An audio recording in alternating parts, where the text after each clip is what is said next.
Naghahanap ka ba ng brief na maganda tapos mura? Sa halagang 127 pesos, 6 na siya. Kung makikita nyo, maganda naman yung tela niya, ayan. Tapos yung sukat niya nasa 11.5 times 2 nyo na lang. Tapos ayun yung sukat nila sa online. Ayan, chinek ko na rin yung tela niya, doble yung harap niya. Kaya makapal. Tapos yan yung sa likod, isa lang. Yan. Yung isa rin chinek ko, doble rin sa harap. Yan, tas sinukat ko ulit siya. 11.5 yan. Sinigurado ko lang kung pare-parehas. Tapos yan yung 6. Pang-6. Tig-3 kasi yan. Yan, chinek ko isa-isa. Yung garter. Yan, pare-parehas lang naman. Lahat maganda. Kaya bumili na kayo. Sa may balak bumili, nasa description yung product link.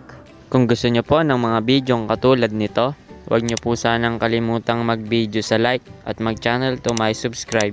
Bye-bye! Like a Hellcat.